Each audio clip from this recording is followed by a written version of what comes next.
저는 사실 합성생물학이라는 분야를 처음 들어보게 됐는데 요즘 뉴스에도 굉장히 많이 나오는 핫한 분야라고 해요. 합성생물학이 어떤 건지 좀 먼저 설명을 좀 부탁드릴게요. 합성생물학은 이제 오랫동안 생명과학이 이제 많이 알려준 그 지식이나 이해를 바탕으로 해서 성능이 우수하고 효율도 높은 새로운 생명체나 생물학적 시스템을 철저히 설계하고 이를 제작해서 활용하는 것까지 포함하는 좀 더 적극적인 학문이라고 보시면 되겠고요. 합성생물학의 핵심 인프라가 바이오 파운드리라고 말씀을 드렸거든요. 바이오 파운드리가 무엇이고 이게 도대체 뭐길래 합성생물학에서 핵심 인프라라고 하는 건지 좀 설명을 부탁드릴게요. 바이오 파운드리가 합성생물학에서 중요한 이유는 복잡한 생물학적 설계와 실험을 빠르고 정확하고 그리고 대규모로 수행할 수 있기 때문입니다. 연구자들은 다양한 실험을 빠르게 반복해서 할 수 있고 더 많은 데이터를 수집해서 인공지능을 통한 학습도 가능하게 됩니다. 결과적으로 이는 합성생물학의 발전을 가속화하고 새로운 발견을 더 빨리 실현할 수 있게 된다고 볼 수 있습니다. 시청자 여러분 안녕하세요. 요즘 것이 궁금한 요즘 과학 뉴스, 요즘 과학의 진행을 맡은 요즘껏 강주환입니다. 여러분은 합성생물학에 대해 들어보신 적이 있으신가요? 세계의 주요국들이 첨단 바이오 기술로 주목하고 있는 합성생물학은 생명 시스템을 설계, 제작하는 기술로 국가 전략기술로 지정해 과감한 투자와 지원을 확대하는 한편 합성생물학의 핵심 인프라인 바이오 파운드리를 구축하기 위해 치열한 경쟁을 진행 중이라고 합니다. 우리에게는 다소 생소한 합성생물학을 전 세계가 주목하고 있는 이유에 대해 알려주실 오늘의 전문가분은요. 한국생명공학연구원의 합성생물학 연구센터장으로 근무하고 계신 이대희 책임연구원님입니다. 박사님 안녕하세요. 안녕하세요. 제가 박사님을 섭외를 하고 나서 살짝 박사님 뒷조사를 조금 해봤는데 YTN 사이언스의 브라보 K 사이언티스트라는 프로그램에 출연을 하셨더라고요. 제가 굉장히 좋아하는 프로그램인데 그 프로그램에 출연하신 분을 또 요즘과학에 섭외를 하게 돼가지고 굉장히 영광스럽게 생각하고 있고요. 연구뿐만 아니라 합성생물학을 알리기 위한 다양한 좀 활동을 해오셨던 걸로 제가 봤는데 오늘 저희 요즘과학에서도 박사님의 화려한 입담을 기대해 보도록 하겠습니다. 저는 사실 합성생물학이라는 분야를 처음 들어보게 됐는데 요즘 뉴스에도 굉장히 많이 나오는 핫한 분야라고 해요. 합성생물학이 어떤 건지 좀 먼저 설명을 좀 부탁드릴게요. 합성생물학이라는 거는 여러분들 많이 해보신 레고 블록을 조립하는 것과 비슷합니다. 그런데 이제 저희가 조립하는 거는 생명의 기본 요소인 DNA를 조립하는 겁니다. 그래서 DNA를 조립해서 완전히 새로운 생명체를 만들거나 아니면 기존에 있던 생명체의 기능을 더 개선하는 그런 일들을 하는데요. 합성생물학도 이 레고를 조립하듯이 DNA라는 생명의 블록을 조립해서 특히 이제 우리가 어떤 특별한 능력을 가진 미생물이나 식물을 만들어내는 학문이라고 보시면 되겠고요. 예를 들어서 이제 바다에 버려진 플라스틱 오염 문제가 매우 심각한데 합성생물학을 이용하면 이 플라스틱을 분해할 수 있는 특별한 바다 서식 미생물을 만들 수도 있습니다. 이런 미생물이 사실 바다에 서식하면서 플라스틱을 먹고 분해해서 지구의 바다를 오염시키고 있는 이 플라스틱을 줄여줄 수 있다면은 저희가 지금 겪고 있는 많은 문제를 해결할 수 있을 거라고 생각을 하고 있습니다. 제가 합성생물학을 어디 가서 이렇게 설명을 좀 드리면은 네네. 많은 분들이 기존의 생명과학이나 유전공학과 합성생물학을 잘 구분하지 못하시더라고요.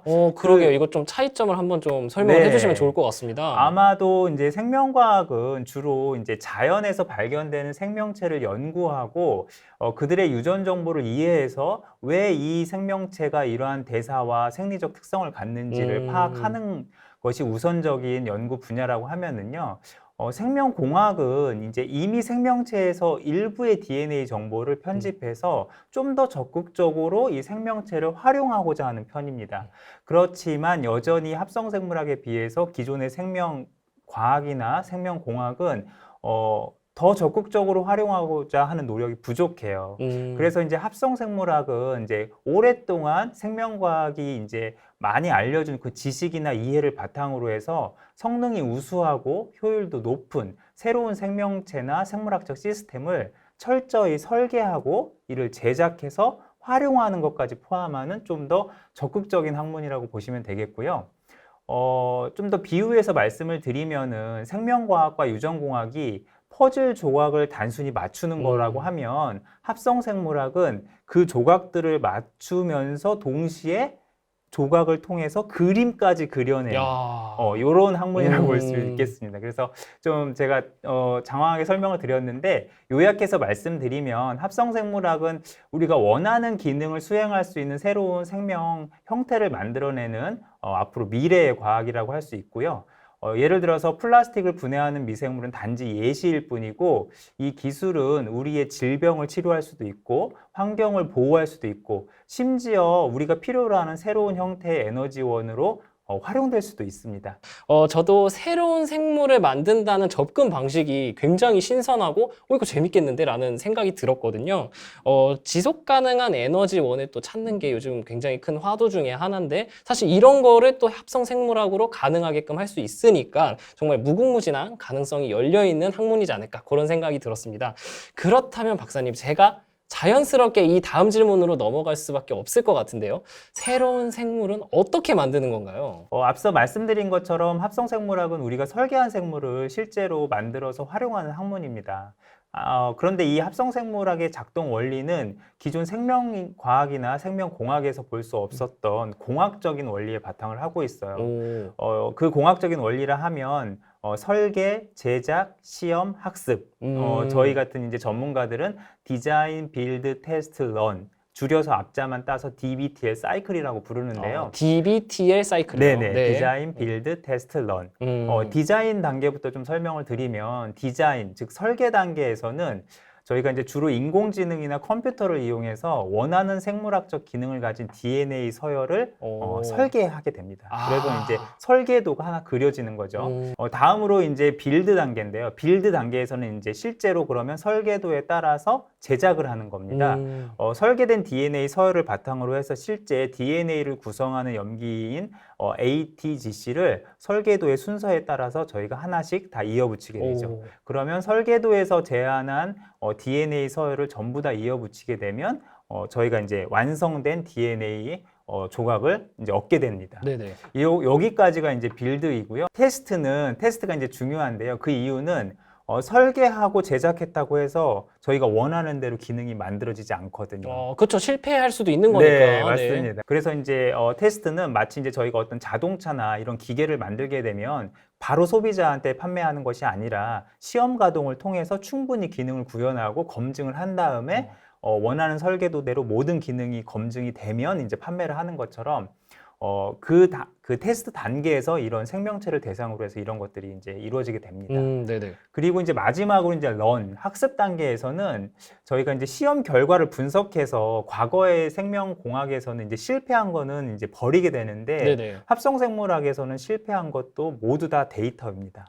그래서 이제 인공지능이 활용할 수 있는 데이터는 성공한 데이터도 있고 실패한 데이터도 있습니다. 그래서 전부 이걸 데이터로 활용을 해서 다시 디자인을 할 때 이 런 단계에서 이 데이터들을 전부 다 넘겨주게 됩니다. 그렇게 해서 이제 지금까지 말씀드린 것처럼 디자인, 빌드, 테스트, 런이 이제 이렇게 반복적으로 돌아갑니다. 처음 한번 사이클을 돌린다고 해서 저희가 설계한 대로 모든 것이 원활하게 돌아가는 게 아니고요. 첫 술에 배부를 수 없거든요. 네, 그리고 이제 저희가 설계를 하다 보면 완전히 최상의 그 설계도가 나올 수가 없어요. 네네. 예를 들어서 설계도가 100개가 나오면 100개를 다 제작을 해보고 100개를 다 테스트를 해봐야 됩니다.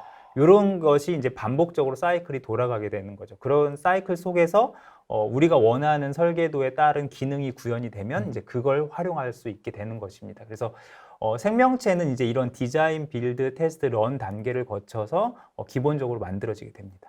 이 디자인, 빌드, 테스트, 런 사이클을 저희가 반복을 하게 되는데 사실 이 반복하는 속에서 팀워크가 굉장히 중요합니다. 각 단계마다 사실 전문가들이 있어서 디자이너는 생명체를 설계하고 실험실에서는 생명공학자들이 설계대로 생명체를 만들어내고 또 데이터 과학자들은 테스트 결과를 분석해서 어떤 부분을 개선해야 될지를 알려주기 때문에 여러 분야의 전문가들이 서로 다른 언어로 소통을 활발하게 해야 되고 연구도 협업을 통해서 굉장히 이제 적극적으로 해야 되는데 그렇기 때문에 팀워크가 굉장히 중요하고 어떤 공통된 팀의 목표가 필요합니다. 대부분의 일들이 협력을 통해서 이루어지는 일들이거든요. 근데 합성생물학 같은 경우에는 DBT의 사이클을 더 많이 돌아가야 되다 보니까 팀원분들끼리의 더 긴밀한 협업이 필요하지 않을까 그렇게 생각이 들어가고 이건 갑자기 좀 떠오른 질문인데 이 새로운 생물을 만드는 거잖아요. 이 새로운 생물을 하나 만드는데 얼마의 시간이 좀 소요가 되는지가 좀 궁금한데요. 예를 들어서 바이러스 같은 경우에는 네네. 굉장히 작은 DNA를 가지고 있어요. 네. 그렇기 때문에 실험실에서 비교적 짧은 시간 안에 그 DNA 서열을 합성하고 또 저희가 이제 그 바이러스가 가지고 있는 패키징 머티리얼만 합성을 해낸다고 하면 네네. 뭐 2주 안에도 어떻게 성공적인 오. DBTI이 돌아가면 만들어낼 수도 있고요. 네네. 생명체가 가지고 있는 모든 정보가 코딩되어 있는 이 DNA의 크기가 얼마냐에 따라서 이제 그 만들어지는 시간이 천차만별이고요. 또 디자인, 빌드, 테스트, 런이 수동으로 돌아가느냐, 네네. 자동으로 돌아가느냐에 따라서도 오. 그 시간이 굉장히 달라질 수 있습니다. 예를 들어서 제가 이제 바이러스는 아주 간단해서 짧은 시간 안에도 합성을 할 수 있다고 말씀을 드렸는데, 예를 들어 사람을 지금 만들 수는 없겠죠, 당연히. 네네. 그런데 이제 사람이 가지고 있는 DNA 염기 서열은 30억 개라고 해요. 네. ATGC가 30억 개가 있는데 네네. 30억 개를 만들려면 엄청 오래 걸리겠죠, 시간이. 얼마나 걸릴 거라고 예상을 하세요? 글쎄요. 지금 굳이 뭐 사람을 대상으로 저희가 연구를 할 수는 없지만 한 10년 이상 걸리지 와, 않을까요? 10년 이상. 그러니까 DBT의 사이클 하나에 10년인 거잖아요. 이게 DNA만 단지 합성한다고 해서 네네. 이제 사람이 되는 건 아니고요. 네네. 사람이 형태를 갖추기 위해서는 어떤 세포가 있어야 되고 그 그쵸. 세포 안에 DNA가 잘 또 이렇게 분열을 해서 딸 세포를 낳아야 되고 여러 가지 저희가 이제 뭐 분화라든지 이런 과정들이 거쳐야 되잖아요. 그렇기 때문에 사실 사람을 대상으로 해서 연구하는 거는 이제 거의 상상에 가깝고요. 네네. 실제로 이제 그 사람과 같은 진핵 생물인 효모 같은 경우에는 사실 이제 그 DNA가 굉장히 큽니다. 많이 있고. 그렇기 네네. 때문에 어느 한 기관이나 한 국가에서 하는 것이 아니라 여러 국가가 참여해서 각 국가의 여러 기관들이 또 협력을 통해서 하나의 공통된 새로운 효모의 염색체를 만들자. 이런 프로젝트가 이미 진행이 된 바 있고요. 그래서 현재는 효모의 절반의 염색체는 사람이 만든 염색체로 대체된 효모가 이미 발표가 된 적이 있고요. 그리고 이제 더 그걸 완성시켜서 완전히 100% 사람이 만든 염색체를 가지고 있는 효모를 계속 연구를 하고 있습니다. 사실 효모 정도면은 쉽게 만들 수 있지 않을까 약간 이런 생각을 했는데 네. 효모 정도도 이제 전 세계가 총출동해가지고 네, 그렇죠. 같은 프로젝트를 진행을 해야지 만들 수 있는 수준이군요. 네. 그런데 이제 기술 개발 수준이랑 속도가 워낙 빠르게 네네. 진화를 하다 보니까 제가 볼 때는 효모를 했던 연구보다는 앞으로 하는 연구는 훨씬 빨라질 거라고 생각이 듭니다. 박사님께서 앞서 대답해 주신 거에 또 연장이 되는 사실 조금 엉뚱한 질문이기는 하지만 우리가 분류학에 따라서 생물에 이름을 붙이게 되잖아요. 합성 생물학에서도 기존엔 없던 새로운 생물을 만들게 되면은 이름을 붙여줘야 될 것 같은데 이런 이름을 붙여주는 규칙이 있는 건지가 좀 궁금한데요. 사실 아직까지 합성생물학에서 새로 만들어진 생물의 이름을 붙이는 규칙은 정해져 있지 않습니다. 다만 이제 기존의 진화 등을 바탕으로 하는 생물 분류 체계가 있다 보니 이를 따라서 이제 이름을 붙일 수 있다고 저는 충분히 생각을 하고요. 하지만 이제 어떤 경우에는 새로 만들어지는 생명체들은 전통적인 분류학의 범주를 넘어서는 존재들이기 때문에 어떤 특별한 목적이나 기능을 반영하는 이름을 새롭게 만들어주는 것이 또 좋을 것 같기도 합니다. 예를 들어서 어떤 특정 환경오염 물질을 분해하는 미생물이라면 이제 그 기능을 나타내는 이름을 붙일 수도 있겠죠.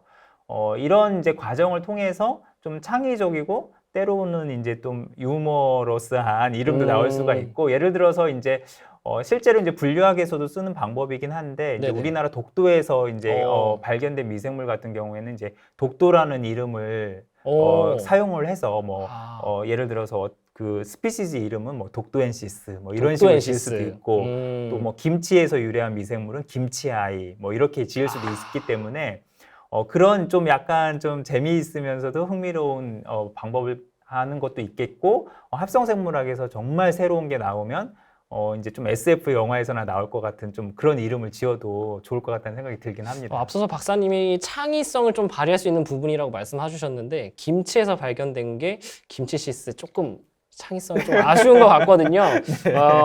이거는 조금 더 유머러스하고 재밌는 이름으로 또 충분히 붙일 수 있지 않을까 또 네, 그런 네, 생각이 들고 네. 이것도 또 얘기를 듣다 보니까 이제 진짜 계속 질문이 나오게 되네요. 네. 이제 SF 영화를 보게 되면은 이제 실험실에 있던 생물이 외부로 유출되면서 이제 뭐 돌연변이가 돼가지고 뭐 사람을 공격하고 뭐 이런 경우가 영화로 이제 뭐 제작되는 경우도 있잖아요.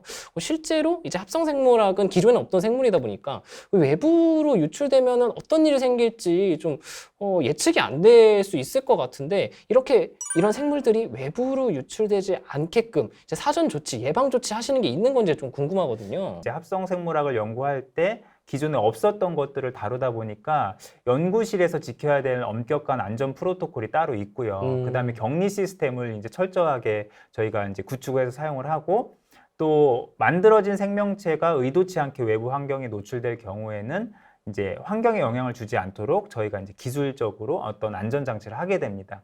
이는 이제 합성 생물학 연구의 가장 중요한 부분 중에 하나로서 연구자들은 이러한 생명체들이 자연 환경에 해를 끼치거나 예상하지 못한 돌연변이를 일으키는 것을 방지하기 위해서 기술 개발을 동시에 하고 있습니다. 예를 들어서 합성 생물학 기술을 이용하게 되면 저희가 생물 봉쇄 시스템이라고 해서 그냥 생물을 정말 봉쇄하는 겁니다. 네네. 이게 뭐냐면은요.